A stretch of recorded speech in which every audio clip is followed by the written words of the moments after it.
Morning all, and welcome to another Sunday Q&A. Didn't do a Saturday Q&A because I was getting a tail lift fixed and just ain't enough hours in the day. So it'll probably be a long one, and I probably will shorten down the amount of videos, as Gold Member says. You know, they're coming thick and fast. There's plenty of other people out there now. Steve Campbell, Gold Member, PD Driver. Check those guys out. Arcade, B Carroll, all that kind of thing.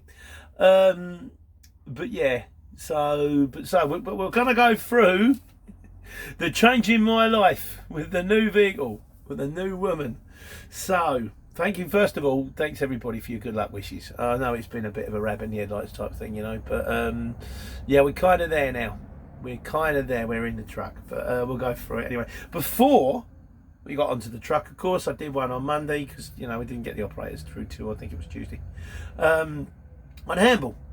Paul Doyd says he says 30 minutes free. Well, I always say 20 minutes free, but in a nice possible way. If I'm on site for 30 minutes, maybe 35, 40 minutes, I don't ring them up and go, "You owe me for 10 minutes." It's if it goes over like 3/4 of an hour, you start to go, "Hold on, this is taking a bit too long here." And he says that if you ever try to ring a customer and tell them they owe you extra 40 quid, quickest way to lose a customer. What I find is if it looks like there's going to be a lot of handball on one side and a lot of handball at the other side, I ring them before I start doing it. Because if you ring them afterwards and go, "Oh, by the way, I finished that job and it took me an extra 2 hours, you owe me money," they go, "Hold on, what? Whereas if you ring them beforehand and go, "Look, this job is going to take me an extra 2 hours. Do you still want me to do it?" Then they've got a choice of either going, "Yeah," or "No, I'll get someone else in." They've got to get someone else in. They've got the same situation again. They're much more likely. You want to get it agreed before you start doing it. Get it retrospectively, very tough.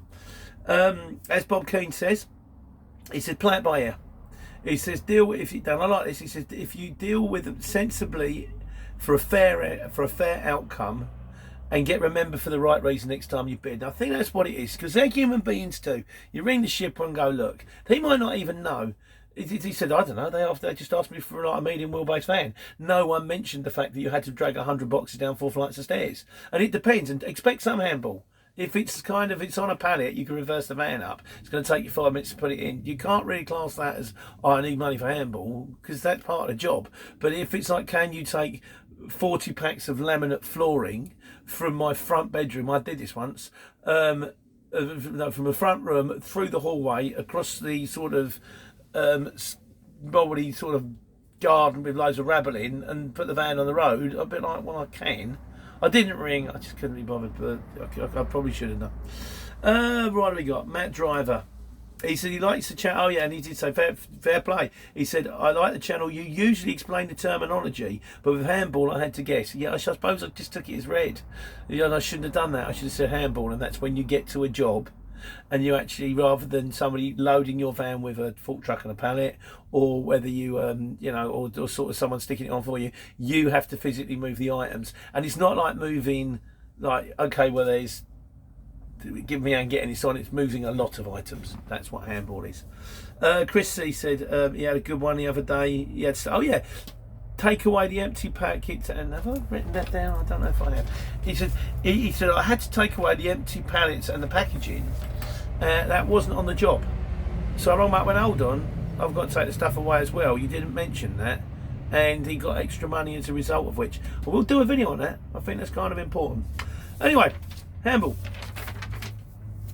Wasn't she the name of the doll in Pipkins? Was that handball?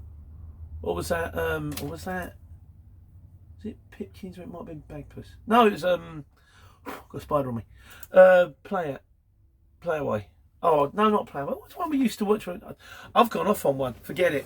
Just carry on. Ignore me. Right. I had a problem.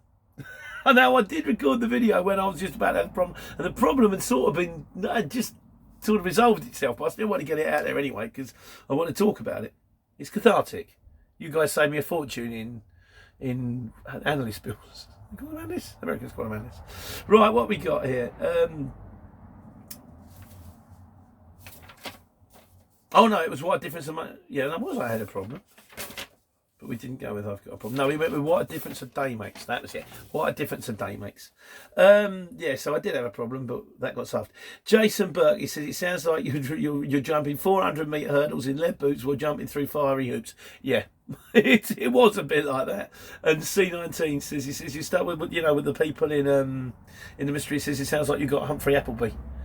I got the reference. Yes, Prime Minister is my favourite comedy series on TV ever.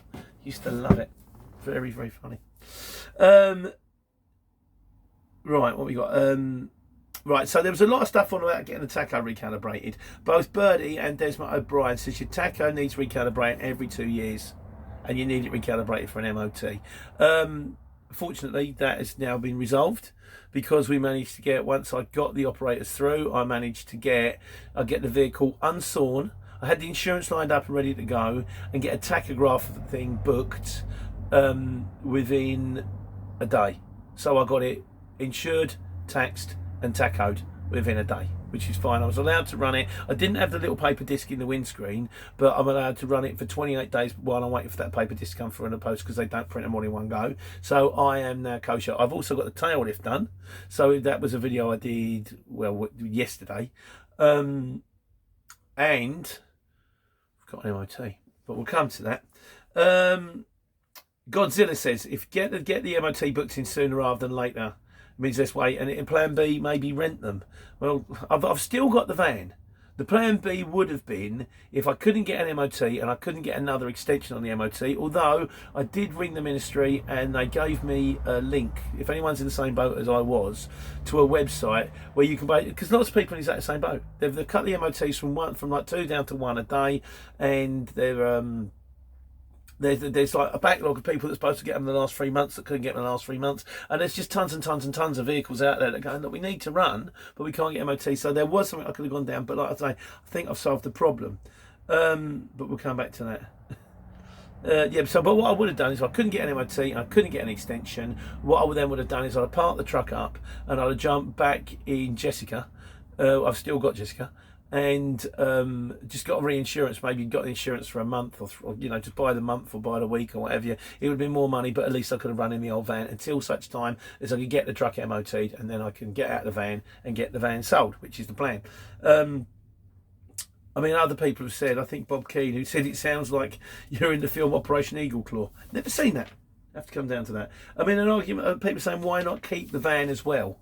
Because there are certain jobs you can't do in 7.5 ton that you could do in the van, like the law racing jobs. The problem is, I pay to park my vehicle. That's 2 sets of parking. Then it's 2 sets of road tax. Then it's 2 sets of insurance on something that you might only be using some of the time. And the vehicle, if I drive the van, it's like, say for example, I get 2 pallets need to go down to Plymouth. Not Plymouth, I won't go to Plymouth. I might go to Plymouth, but I'm unlikely to. Say Portsmouth, I'll go down with the 2 pallets in the van because it's cheaper to run. Then when I get down there, there's no jobs coming out for Luton, but a job brings up for 7.5 ton. And I'm thinking, if I was in the truck, I could have done this. So no, unfortunately, I will be getting into the lorry now. That's kind of a full-in, you know, dive in, go for it. Matthew McDonald says, you're not going to become Pete. You're no longer Pete the courier driver. You're going to be Pete the trucker. No, still Pete the courier driver. There are lots of people out there doing truck videos. I am still courier driver. I am still CX courier driver. Just in the biggest vehicle you can run on the CX. I understand it at the moment. I mean, there is the HX, the haulage exchange for bigger trucks and stuff like that. Who knows what might happen as far as that's concerned? But at the moment, no, just Pete the courier driver on the CX. Still just little old me, just in a bigger vehicle. Steve Campbell says, right, yeah, a couple of people said this. You can take your truck to an MOT or tacho booking without an operator's license. Don't have your own goods on board. But it's kind of, I think it is legal. If you say, well, where are you going? I'm going for MOT. It's all a bit of a grey area to me, but it's a grey area I didn't really want to get into. I just did it like dominoes.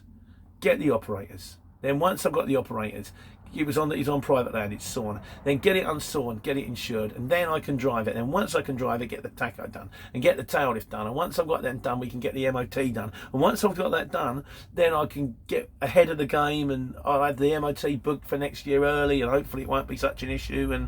But I'll just be coastering on the road. It's just one step at a time, isn't it? It's that video I did when it one problem at a time. Was it meat detecting Nottingham or something like that?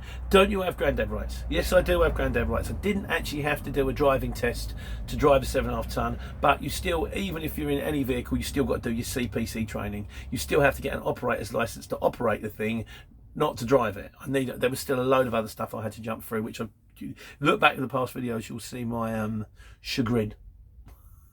Doozer says, oh yeah, he said when they get their new trucks, they put tray plates on them, take them straight down to the MOT station, get the tacos done before they get them insured. Again, something that fortunately I didn't have to go through.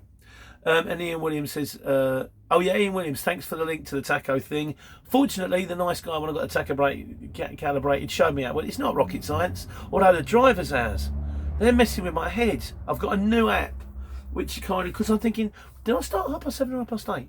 Or then I definitely started at 8:30. But then I pulled over for 15 minutes because I got a warning light up to say that I didn't have enough air in the tyre. So how long have I been driving for now? You forget. But there's an app I'm playing with. It's called Tachograph, and it's free for the Mickey Mouse version, and you can rent it for like £8 a year or buy it for 20. I'm going to buy it. That's just, but I'm going to make sure it works first. But if it does, I'll do a video on it. That's the kind of guy I am. There we go. Who used to say that? That was in that comedy series, Dear John or something like that. Funny that. Right. Not about a comedy series that Peter likes. Ian Williams takes the link, and Desmond O'Brien says maybe the tax on the lorry is cheaper because of the AdBlue. Yeah, could well be. I mean, in fairness, the Mercedes had a super duper exhaust pipe that also took all the emissions out because it had platinum in the exhaust pipe. As my mate Lawrence Towers used to say, you may as well put a sticker on the window that says diamonds on board. I mean, I actually, when I said it was a Jigsaw van, part of it being a Jigsaw van, someone nicked the exhaust pipe, so I had to get a brand new one of those as well. They had to do that one on insurance. But yeah, what's the point of building something for a truck that is easily accessible and stolen that's worth an absolute fortune? Genius! There we go. Get on it if you've got, I recommend this, if you've got a Sprinter or if you've got any vehicle that's got one of those exhaust pipes, get a cat lock on it. Get an exhaust lock on it. It just makes it a hell of a lot harder to get the damn thing off. Right, 7.5 tons. I'm in it now. I'm in the new motor. We've been driving for a couple of days. The first day was a bit Friday was lovely. I got loaded the night before on the Thursday. I had to take 6 pallets up to the University of Derby, 110 miles, got 200 quid, dropped them off, and then I had another job on the way up there, and it was coming from Sheffield down to Sandy. Which ain't a million miles away from my house, and it was moving. I told the wife as a joke. I'm a real man now. I am, because I've just moved 2 ton of steel in a truck.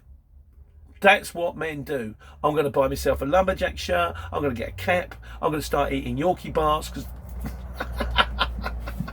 But yeah, strapping it on, tearing my hands to pieces, trying to work out how to get them little things off from the bottom. I think that was on too tight. I was having a load of grief trying to get them off. I've loosened them up a little bit now. They're not too bad. I'm going to have to get the hang of that. I think you might have to do a little pokey thing through and a pokey thing back through. Anybody who drives a curtain sider, what's to do with them clippy things on the side? Any advice? Gratefully received as always. Yeah, on how much to quote, I'm kind of levelled out about £2 a mile. £2 a mile seems to be working. Donnie Dalton says, he said we got £2.50 a mile to move a pallet 80 miles. Once. We got it once. So I'm thinking £2.50 a mile might be the dearest. When I quoted my second job, I said, how was my price? And he said, you're bang in the middle. I quoted him £250 at first. He said, you're bang in the middle. And he said, the cheapest one I've got is £160. He said, but his feedback's rotten. So, and I said, well, how much do you want to sell it for? He said, well, I'm looking to move it for 200 quid. I went, okay. So then that was fine. I was £200 there, £200 back, £400 per day. I was doing Argos for 8 hours for £180 a day. Trying to find addresses in the dark in the village. And but this was forked on, forked off. Takes a little bit more time because you've got to undo the curtain and you've got to make sure it's strapped on properly. I said the difference between in driving around in like courier vans, it's like driving a racing bike. You're looking around all the time. Got to get there, got to get there, got to get there. Driving the kind of 7.5 ton is like driving an armchair. It's much more relaxed. I've got to have time. I've got to get this checked down properly. And then I've got to take 15 minutes before I drive off. Otherwise, I'm going to have a 45-minute break when I finish. It's much slower. So you don't quite get as much done, but at the same time, it pays better. So there we go. Someone else, I forget, I didn't write your name down, sorry, had the same problem. He was, God, got his first job early on in the morning. This was me on Thursday. And then sat there for an hour and nothing came in. So I got all the way to home. I was just about to park the van up in the secure compound and job came in. But sometimes I don't mind that. If you do like the morning you go distance and you can't get back, start heading for home. Because I just prefer being at home. I know where things are. I know where the roads are. I know it's easy to quote. If it says Watford, I know how far away from Watford is. If I'm in Derby and it says Sheffield, I don't know. I'm the world's worst career driver. I have to look it up. I have to go, hey Google, how far am I away from Sheffield? I think, that kind of thing. I mean, obviously the jobs that ping up on it are listed within 30-mile radius, so it can't be that far away. Or off 10-mile radius, 30 miles, I think it's 30 miles. But still, I don't know, I want to know before I quote it. Yeah, it's just nice to be close to home sometimes. Yeah, Bob Keane to keep the Luton. But yeah, it's too much money, mate. Too much money. Too many X's. Double the X's. This is also join trucker groups. That's not a bad idea. I was going to join the DAF owners group until I realised they were all cars. But I'm sure there must be a truck driver DAF group out there. Once again, those out there who know much better than me, please let me know. All information gratefully received. And he's had his MOT postponed till October. He's in a 3.5 ton. I don't think it's a problem, 3.5 tons. Because I rang one firm, he says, we've got bookings all next week. And I told him what it was. He went, yeah, no, sorry. But if I get my mechanic to do the 3.5 ton, they run through on like normal car MOTs, I think. So I don't think that's an issue for you. You can get yours done nice and easy. It's just if you go heavier than that. Right, the thing on putting ball tyres on trucks so you can get more miles out of them. Steve Campbell says, if you have your ball tyres on, they have to be bald, they could be nearly bald. Sort of on the level. He says not technically illegal. He said that's why it's 56 miles an hour on the motorways, because technically trucks can do 60 miles an hour. The speed limit is 60, but we put it up to 56 just in case when we run it through on the tachograph it's not 56. Otherwise, we said it was 60, you might be doing 62, 63. Apparently, some guy turned around and said if you've got an older model truck, you can do 70. I don't think that's true. I don't know about that. As far as I understand it, it's 60 miles an hour and you can't use the outside lane. I'm just quite happy. I'll just potter along. I've got it all calibrated up. Get it's got the fantastic cruise control. Lock it off. Sit behind another vehicle, sit behind another van. Listen to me radio. That kind of thing. So, Godzilla says, yeah. He says, no one would dream of fitting smaller tyres on Taco Day. No, no, no. He says, hence the fact it's got the wheel size on the door, on the post, on the doorpost. So you go in there and drive in the truck with pram wheels on it. You can fly down the mile. Well, the taco says I'm doing 56, but apparently I'm actually doing 110. Longfinger says, can you do smaller van jobs in a 7.5 ton? Yes, absolutely. This was another reason why I jumped into it. I once went down a... Who's going? Oh, Davey's away. I once went down to... Again, it was Portsmouth. And in the Luton, I had to drop stuff off to an Aldi's down there. And I thought, I'll just double check to see what would happen if I was in a 7.5. And there was a job, kind of Portsmouth going back to Dunstable. And I'm thinking, and there was 2 or 3. And I'm thinking, if only I was in a bigger vehicle. It's just having that more option. At the moment, I can do any jobs in a Luton below, unless, of course, you've got to go to a car park. And when I do quote them on the 7.5 as well, I will say, I'm in a 7.5. I'm not in a Luton. What is the access like? Because there's no point sending me into some tight warehouse and I go, well, yeah, the boxes are over there. I can't get my vehicle near it, so I would actually, and I will aim to do obviously 7.5 tons if I can, because there's more money in them. But yeah, if I happen to be, say I was dropping somewhere 100 miles away and I couldn't get a job on a truck, but one came up in a long wheelbase and it was going in the right direction, I'll ring them. I'll go, look, yeah, I'll still do it. I'll do it for that money. I'd rather have something coming home than nothing. It's a shoebox. I'd rather have something coming home than nothing. Jason Burke says, who's Penny? Penny was the van before Jessica. It went Shirley, that was the first 7.5, that was a Ford Iveco. Then Penny, she was the Mercedes Sprinter with the tail lift. Engine kind of went on that, started getting problems with that one. And then there's Jessica, who's the new one, she's at the warehouse right now. And then there's the new truck, name to be unveiled. I've clarified it, I've actually locked it down, but sadly I'm going to do a video on that. It's just, my wife says you spend too much time thinking about things that really aren't important. She's right. Gold member says a lot of jobs Luton vans at the tail lift. He's thinking of changing. What would you quote? I would quote around £1 a mile. You may get 120, 130 if you're very lucky. You may have to drop down to 80 pence, 75 pence if you're unlucky to get the job. You may drop that low and still not get it, but that might be because the job doesn't even exist, or you're too far away. But yeah, I would say around £1 a mile. Depends where you are, depends how many other people around you. If, for example, a job pings up for a Luton van and you're in Scarborough and you look on the map, there's no vans at all in the area, ring them up, chance your arm at 130. If they've got enough money on the job, they might give it you because it's you or no one. It's kind of, again, there's no hard and fast rule on this stuff, but I would say around £1 a mile. I'd start a bit cheaper just to get yourself, find your feet, and then go up a little bit. Miscellaneous. Right, today's miscellaneous. Matthew McDonald says, is it worth doing the ADR? Yeah, I would say it probably is. You do get, I'd say, quite a few jobs ping up ADR on the CX. I'm thinking about it. I think I'm about it because I've got the foldy bits on the front of the van, on the back, on the lorry. And when I did that CPC training, they turned around and said, if you want to do the ADR, come with us again. I might do once all this is done. I'm always doing something tonight, so once all this is done, maybe I think about the ADR training. I don't know, but yeah, you could do worse. And if a job does come as ADR, you can quote more money because there's not so many people. It's like supply and demand.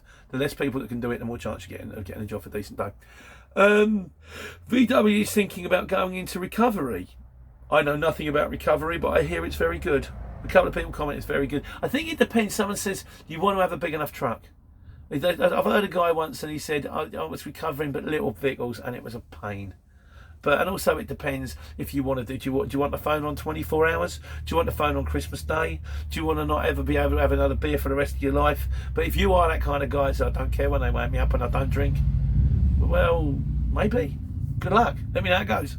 I'll pass it on. Is it Gilu UG? I'm not sure. He said a Fiat Scudo, small wheelbase or medium wheelbase? A small van or medium wheelbase? I'd say it's somewhere in between. I think it's a short wheelbase.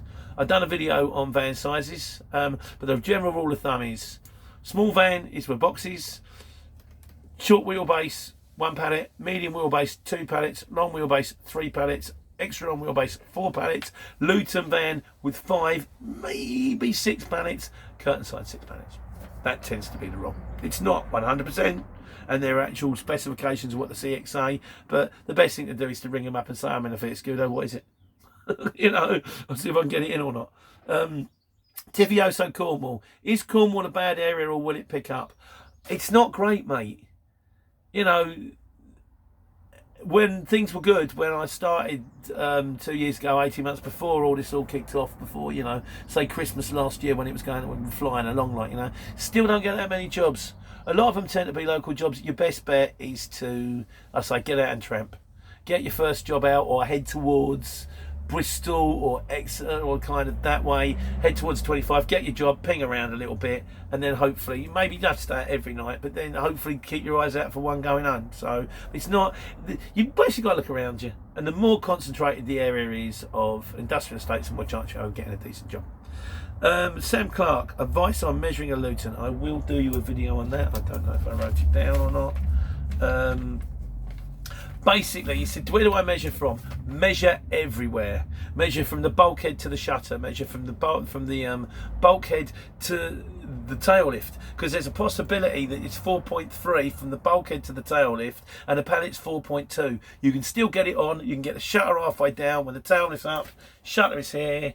Tail goes there, still all closed in, nice and safe, no problem. Strap it down, measure the diagonal, measure the distance. You want to know clearance, you want to know from the bottom of the shutter to the floor. Measure everything. Measure the length of the van, measure the height of the van so you don't smack it on a roof. Measure the whole lot, write it down. Maybe write down your sun visor, fling your sun visor down, write all the bit things down there, you're good to go. But I will make that in a private video as well, just because I think it's important. It's something that people can go to when they're thinking, what do I do? Merrick, bless him, he said about the Jigsaw van, he said mine's a Jigsaw van, and in the space of last week the hydraulic clutch is gone, it's going to cost him £1,000. He said Jigsaw vans. Mate, I'm sorry for you. I hope it works out okay. I know you love the van. I suppose once it's done, you're still going. And Damien Luton van, same thing. He's got 2 cylinders. He's got 550 on his, which is not a bad price. These things are going to break. They're machines. They've got moving parts. Moving parts wear out. You just got to, resign yourself to the fact it's going to happen. John Fennell is still out in Belfast. I'll do one final thing. I don't think there is anything, but if anyone knows of any jobs in Belfast, please let me know. He's just joined the CX this week. He's going to give it a bash. Good luck, my friend, is all I can say. I think he asked me what to do. I said you might want to try and think about coming over to the mainland, doing a bit of work in the mainland, and then maybe see if a decent one comes back. But I'll keep my eyes out for you anyway. So, Paul Bevan. He said, I'm in a Luton Euro 6. I've quoted 80p to £1 a mile for a week and got nothing. Mate, I'll be honest with you, that surprises me. I'm curious to know, did you ring them? I'm curious because you get more chance if you ring them, you win 1 job in 2. If you equal them, you win 1 job in 5. I'm curious to know how many you quoted. Did you just quote one at a time? Did you quote lots? Always scattergun quote as many as you possibly can, and maybe where you are. But it does surprise me. But I've always said all the way through, it doesn't work out for everybody. And if it doesn't work out for you, I'm sorry. There you go. Duck says he's got one of them brushes like I've got in the back of my van. Like that's why I did a video on like cheapest way to clean the van. He says what he does, he goes into the Tesco's jet wash, fills it up full of water. I'm not quite sure where from, but he says fills the bucket up full of water, gets the fairy, gives it a good brush over, and then puts £1 in the jet wash and just sprays it all down. Gets the whole van done for £1. I'm not sure how you get the water out. That's the only thing. Is there a tap there? Maybe there is. So, but yeah, why not? I've actually, one of my regular customers, they're all geared up. They've got AdBlue on site. They've got a jet wash on site. They let me use it. It's brilliant. I keep on top of everything now. I have to pay for the AdBlue, obviously, but you just have to that grief of trying to find somewhere queuing up. How much? All that kind of stuff. It's our personal pet hate. Is AdBlue. It's like, and I go, but how long does it last? He says, I don't know, 1,000 miles. I'm like, are you really getting your niggas in a twist? But hey, that's my friend. Stuart Pearson, he says, I'm getting paid. He was driving HGV. He had his HGV firm. He said that we were waiting so long for this firm to pay us. Eventually they went bust. He said, I still see their vans driving around. I feel like putting a brick through their window. It's just one of them things, mate. I'm sorry for you again. Cash flow can kill a business. It could happen to anybody. And also when they keep giving you the jobs, you think, oh, they're good, I'll keep doing the jobs. I always say, if you can, don't put all your eggs in one basket. And if you put all your eggs in one basket, watch that basket. So, but yeah, I'm sorry for that news, mate. Hope you're all right. Mr. 1992 Legend is still on the Argos. He says he's concerned with my plan. He says he's a flaw in it. He says he's going to call me. Please do. I'm happy to talk to anybody anytime. No problem. Give us a bell, mate. William Kane says, can you do one on hiring, leasing versus buying a van? I'll have to look into it. I don't really know much about leasing. The only thing I do know about leasing, I think it's Donnie who turned around and he said the sensible thing to do is to buy brand new and chop them every 3 years when you work out what you're doing. I don't know if that stands well if you haven't got your end user customers, because they can be expensive. And I know a lot of the leasing things, I don't like them because they really cap you on the miles. But I'll try and look into it. I'll speak to Ali's better at these kind of things and I'll pass it on. Steve Campbell had the longest day to collect a van that wasn't paid for. It was a very long text, my friend. If you want to check it out, it's down there. It's Steve Campbell. What he did, like getting up and going there, and then they haven't paid, and I had a nightmare. Bless him. And he has got 9 years on his CPC. You can have up to 10. You can do your 5 years CPC, which gives you, like, so for example, I passed now in 2012 to 2017, and then I have to do my next 5 courses within that time, which will give me another 5 years. So if I went and done another week of it, I'd have 2012 to 2017 covered, and then 2017 to 2022 covered. And I'll be done for the next 10 years. But I think the sensible thing I'm going to do is I'm going to have 1 day off a year where I have to put the van in for MOT. I'm going to book my CPC course for when I do the MOT. Take the truck down to the guys, there you go. Or if I have to have a day off for some particular reason, I'm stuck at home for some reason, I don't know, maybe the van's here. Maybe inspections. You've got to have the van in every 8 weeks for an inspection. I might start booking CPC courses when I do my inspections.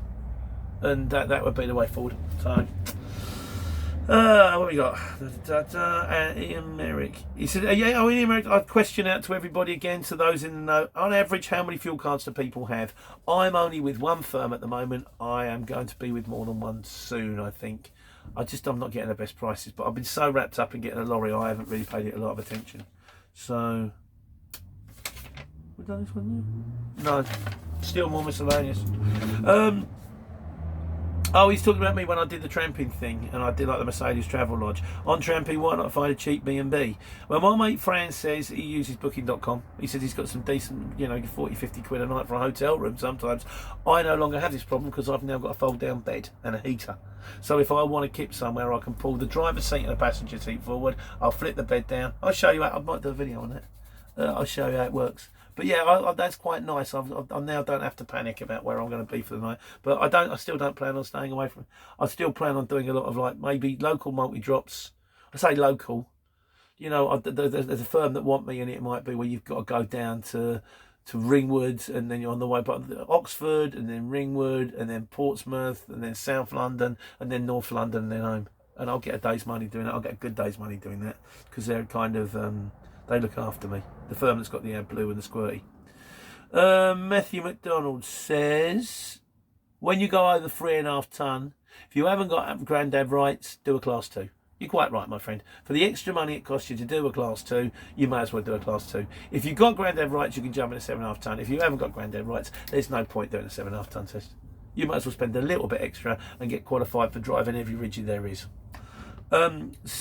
Steve Bradley says, listen, it's interesting now, I tried this for a little while. He says 9 times out of 10 he takes a photo of the goods delivered. So as well as doing your signature, just a little scrolly signature on the screen, and doing a scan of the POD, there's a bit that says take picture. If you take a photo of the goods delivered on site in decent condition, when you upload, they can't turn around and go, my customers rang me, they're broken. You go, well, no, they're not. Because I've actually got a picture of them on the pallet at your customer's place in pristine condition. As it is, I've never really had any comebacks. So I did do that for a little while, and then I got lazy. But I think that is a good idea. Lewis Gates says, does the van on the exchange have to be white? Nope. Better if it's not sign written, but not necessarily. It's not the end of the world, but better if it's not sign written. And does it have to have Euro 5, Euro 6? No. I've got Euro 6, Euro 5 in the truck. I wish it was Euro 6 because it's going to do me with the LEZ. Depends where you're running though. If I am going to have to run into the LEZ for next year, it's going to be 100 quid. But I think. But at the moment, I can drive anywhere unless I go into the Youre, which is like the crossing the Red Sea in the centre of London, and then it costs me £100 to go to Youre. I don't really want to go into the congestion zone in a great big truck where you can't park anywhere and you can't unload anywhere. If I'm going into the zone, I am going to charge them because I just want to, I'm quite happy kicking around the country. London is grief. I get paid to tour the country. I get paid to do the countryside. I do not want to spend my time sitting in traffic jams going 0.1 miles an hour. 1 mile in 10 minutes. Can't turn it. I can't find that. Oh, I've gone past it. I've got to go all the way in the block. If I'm going into the zone, it's going to cost them. What else have we got? Lee Westcott. He said about the Jigsaw van. Yeah, that's right. He said, you got a Jigsaw van, like I did with Penny, spent £5,000 on her, then spent £5,000 getting her up to speed. He said, the problem is, you buy a van for £5,000, then you spend £5,000 on it, still only worth £5,000. Because they're only going to give you that much money for the van. Yeah, the only way you work with a Jigsaw van is if you're in. I had every intention of keeping it for a long while, and I did. You don't spend that kind of money on a motor, and then if you hit it or you ride, or someone drives into it and you ride it off, then you've got a problem, and you can hassle with the insurance company and go no. And also the other thing to do, if you're going to have a Jigsaw van, to ring the insurance company and say, listen, I bought the van for £5,000. I am spending £5,000 on it. I want to insure my van for £10,000 if accidental damage. Charge me more money, and I want to get it covered. And I want that on the notes, and I want it pointed out. That way, when they try and offer you that, I can go, no, I told you this. I told you it's got a new clutch. Told you it's got a new gearbox. Someone turned around and said, Paddy McGear said he was surprised the clutch went. They probably put a new clutch in when they changed the engine. Might not have been the clutch. I know it came with a new engine, and I know the gearbox went, and I know the exhaust got nicked, and I know that the ignition thing went twice. It might not have been a clutch, but I think a water pump went. But it was, the gearbox and the ignition system together were 3K, but they were new. So Yeah, and also Lee Westcott makes a point. He said, and I've noticed this now, the straps, proper straps, have actually got the load-bearing weight stitched in on them. So, once again, we uploaded my video about straps. It's kind of out of date already. So, in conclusion, after a very long Sunday Q&A, because it wasn't split into two this week, thank you very much for listening. If you've made it this far, there'll be an end scene after the credits, where, and there won't. Right, in conclusion, Bob Keane says, it's the workshop, because we know I did the last one from the last Q&A from the mechanics. It's the workshop cleaner on furlough. Yeah, there's some mechanics. You know, like that some mechanics have like pristine and all shiny. Not my mob, no. You put the spanner down. If you move it 2 inches to the left, they'll be looking for it for 2 weeks. It's one of them kind of places. There. Move it 2 inches to the left. Where's the spanner gone? Gold member says the last 7.5 ton he drove was called Emma on a drunken night in Rochdale. Yeah, he said never again. We used to call it the Dingo Principle. When you wake up in the morning, you would rather chew your own arm off than actually wake up the person sitting next to you. So, yeah, good old days. Adam Scher says, would I rather be a dog-sized giraffe or a giraffe-sized dog? It's a very Ricky Gervais question, this. I think I would rather be a dog the size of a giraffe. Because then you could be like Digby. And then you'd probably, but then you could probably be famous. If you were a giraffe the size of a dog, then you could actually still be a pet in someone's house, and you'd probably be quite an expensive pet or something like that, and it'd probably be loved by a family. Thing is, I'd rather look like a dog than a giraffe. I'm more like kind of, yeah, I'm built that way. And finally, Longfinger says, he says, yeah, he said about the handball thing, about this, the particular firm. He said Hermes Depots. He says, I absolutely hate there's a firm out there that always pings up jobs, and you know they're going to Hemel Hempstead, and you know they're going to Hermes. That's not how we spell Hermes. Yeah, there's no P in Hermes. Definitely not how you spell it. It's a bit like that old singer, isn't it? Dido. Thank God she took the L out of her name. I mean, let's face it, who would buy songs from someone called Didon? That's it, guys. It's only Q&A. I'm going to go jump in that truck next week. I've got a load of videos to make. I'm backing them up, but I'm going to do them as and when I can because it's wearing me out. But in the meantime, hope you're well. Take care, take money.